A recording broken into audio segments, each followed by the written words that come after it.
Benjamin Sesko to Arsenal looks inevitable. Let's be real. The reports going around in terms of a deal, potentially even being under 60 million, looks to be completed within the next 7 days or so. I think it's about the right time to make a video on his quality. He's one of my favourite centre forwards. If you follow my Twitter, I'm sure you know how much I talk about this guy, but he's such a unicorn centre forward and somebody who I really think Arsenal can sort of grow and develop into being one of the best centre forwards in the world. But before I begin, if you are new here, please hit the subscribe, hit the like as well. It'd be greatly appreciated. But let's get into making this video about why Sesko's so good, what qualities he has to really thrive at Arsenal. And I think it's important to start at how much variety Benjamin Sesko has in the finish. Arsenal need a centre forward able to score different types of goals. With Havertz, he gives us that ability to break out of a press. You can guarantee Raya has the ball, you can ping it over the opposition's press, and Havertz will take it down and relieve the pressure. You can't guarantee Havertz can score every sort of goal. He won't be able to score an overhead kick, a technical run. He won't be able to score certain goals that Sesko can score. And I think this is where Sesko is a great foil to Havertz, because his capacity to score many types of goals is quite ridiculous. He can score a header from a ridiculous sort of way in terms of his leap. He can score a right-footed goal from the edge of the box. He can score with his left foot. He can score literally, you name a goal with skill as well, a goal with driving from the opposition half and striking it. Sesko can score those sort of goals.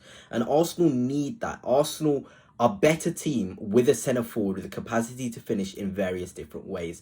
And when we play against defensive blocks, you're going to need it. You're going to need a player who can score a special goal or be a game breaker in a way which you as the opposition look at it and be like, we can't stop that. That's out of the blue. That is just individual quality. And Benjamin Sesko for sure has that. And this statistic is one of my favourites. You know, in his career at Leipzig, he scored 8 left-footed goals, 19 right-footed goals, and 10 headers during his Leipzig career. You know, that's a jack of all trades. Any type of goal, Sesko can score it, you know. And this is even more impressive when you consider, you know, he scored 13 goals. You know, everyone seems to bring that up, but within the goals he has scored in Germany, they're of a great variety. And we'll talk about why he's only scored such little goals in a little bit. But genuinely, Benjamin Sesko and his capacity to finish in various different ways is so good. It wouldn't be an Arsenal Fanatics video without a massive shout out to Dragon Jersey, who continue to sponsor my videos. I'm very grateful for it. You can get an Arsenal kit from 2005, from 2007, from 2009. Whatever year you want an Arsenal kit, they've got it. And you can get 10% off if you use code Fanatics. I highly recommend it. And I've got quite a few of my jerseys from there. But let's get on with the video. And these stats as well, when you look at Sesko, he's only 21 years of age. Everyone acts as if he's a seasoned 26, 27-year-old like Victor Gyökeres, but that's simply not the case. Benjamin Sesko is still so young, and when you look at him against other players in his age category, he ranks so high. You know, goals, he's first. Assists, he's first. Expected goals, he's first. And that is still with Leipzig playing him in a sort of way which doesn't maximise him. Shots, he's first. Shots on target, he's also first. And aerial duels percentage 1 as well, he is first.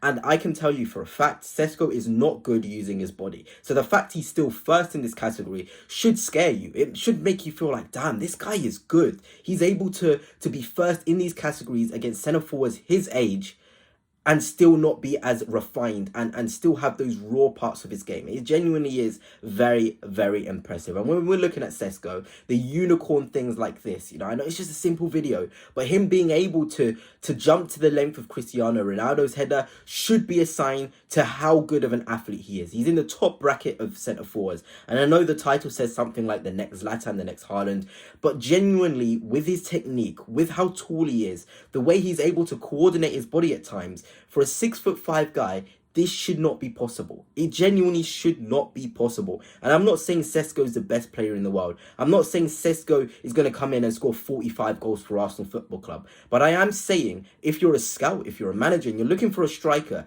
you want to look at what can they bring outside of other centre forwards. Sesko, 6'5", can ball carry, can strike a ball to a ridiculous amount of quality from a large way out. The power he can get is ridiculous.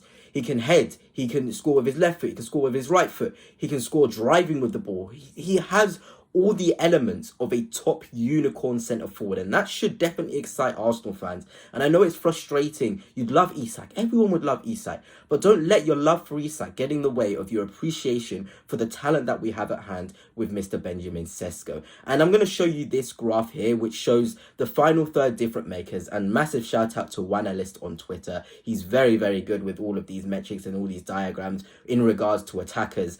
And look where Benjamin Sesko is. He's highly efficient in the box. And like I've said many times before, Arsenal Football Club's box efficiency isn't enough. It's not good enough. We remember the game against Bayern Munich. Mikel Arteta said one thing: we weren't efficient in both boxes. Mikel Arteta has been saying this for season on season on season. Whenever we get knocked out, it's the same thing. We weren't efficient in both boxes. And normally, it's sort of a dig at the attacking side of it, because defensively, we can do what we can do. We defend really well as a unit. So the next thing you want from your team is centre forwards who are efficient in the box. And look where Benjamin Sesko is, the bottom right, highly efficient. For the amount of touches he has in the box, Benjamin Sesko gets a shot off quickly. We need players in the box who are able to pull the trigger as quickly as possible due to the amount of sheer numbers that there is from the defensive side in the box. It's as simple as that. Benjamin Sesko, when he receives the ball in the box, gets his shot off quickly. That is a massive, massive positive. Because when we look at the other centre forwards like Havertz, he's not efficient in the box to the degree of Sesko. And that's very, very exciting. I'm going to show you this. Here's the handle of Wanalyst on Twitter. He's very, very good. And he basically showed Bournemouth, who finished 18 points behind Arsenal, had more shots on target and better box efficiency. Sesko instantly makes Arsenal better in that regard.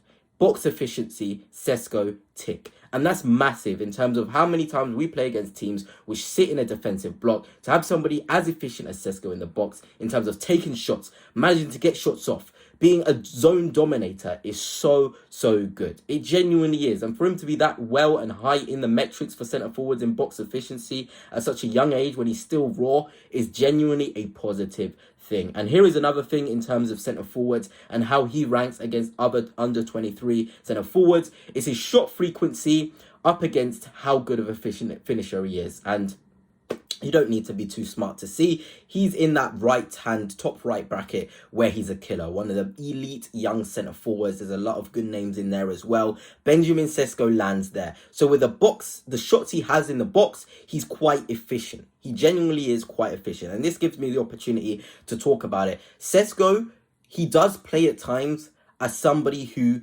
doesn't know he's 6'5". We can talk about all the positives like I have in this video, but he needs to understand he's 6'5", and that comes with dealing with contact from behind. He's not very good. He can fall too easily. He can take any small bit of contact and fall to the ground. That's not good enough. But it's all about being taught. Mikel Arteta is one of the best coaches when it comes to helping attackers deal with contact, and Benjamin Sesko can really do with that. He genuinely needs help to be able to use his arms. The best centre forwards in the world, when they're being pressed by defenders, they use their arms. Benjamin Sesko can be too much with the flicks, with the clicks, all of that fancy stuff. He just needs to hold the ball up. You're 6'5", you've got the frame for it. But my word, once he learns that, it almost elevates him again to another level. But all of these statistics, you don't even need to be a stats sort of person to understand the sort of talent we're dealing with here. And here are some lovely other facts about Benjamin Sesko as I close off this video. Of the 82 career goals he has scored, 22 of them have been game-winning goals. That's 25% of his goals, which is insane. He's a player who can turn draws into wins. It's genuinely very impressive. His capacity to be the game changer, to turn a game on his head for someone so young is very, very good. And of course, look, he's raw. Havertz will still probably start most of the games next season, but to have this weapon off the bench, if we can secure him for under £60 million, will be one of the steals of the summer for sure. He genuinely is a super talent. Also, Benjamin Sesko has scored 33 separate games for Leipzig. He has only lost 6 of those games in which he has scored it. So this is a guy who scores in games and is used to winning. A bit like Gabriel Jesus, for every game he's scored in, he normally wins. I think there's a stat with that for Martinelli as well. These psychological things can make a massive, massive difference to Arsenal Football Club. And when you see goal-scoring runs like this, you just can't help but be excited. I mean, how many games is that in a row? 7 games in a row. I think only Salah and Haaland themselves can equal that level of goal scoring run. That should excite you for sure. It does get me disappointed when I see Arsenal fans not appreciate the talent at hand. And when you look at it, potentially next season, Rodrigo, Sesko, Saka as a front three is exciting as it gets. The inevitability of Rodrigo, the talent and the zone sort of domination that Sesko can have in a year of Arteta training is scary. And then, of course, you got Saka. I mean, Saka is Saka. But anyway, Gunners, that's it for now. Hope you have enjoyed. And until next time, peace.